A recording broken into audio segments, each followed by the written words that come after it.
Hello everyone, welcome back to the channel. Today's video is a quiet one. No controversy, no noise, just the loss of a voice that many of us grew up with, whether we realized it or not. Legendary British singer-songwriter Chris Rea has passed away at the age of 74.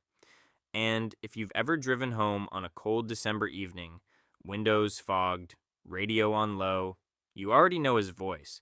This video isn't just about his death, it's about what he left behind. Chris Rea wasn't born into fame. He grew up in Middlesbrough, England, a working-class town, and didn't even pick up a guitar seriously until his early 20s. No child prodigy story here. No overnight success. But what he did have was honesty. In the late 1970s, his song, Fool If You Think It's Over, broke through internationally and earned him a Grammy nomination. From there, he quietly built one of the most consistent careers in British music. He didn't chase trends, he didn't chase headlines, he just made music that felt real. Over 5 decades, Chris Rea released 25 studio albums. Albums like The Road to Hell and Auberge topped charts.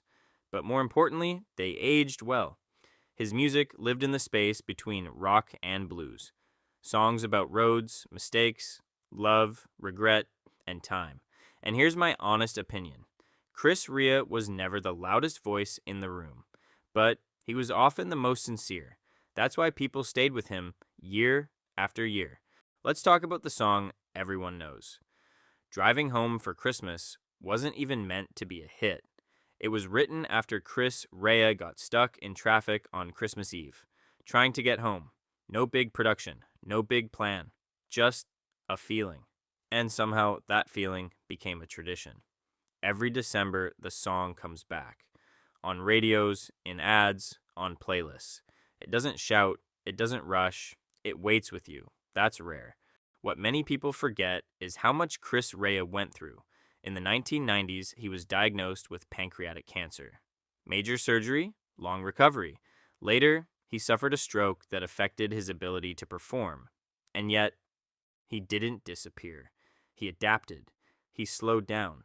He leaned deeper into blues. There's something incredibly human about that. He didn't pretend to be invincible. He just kept going, in his own way. Chris Rea was famously private.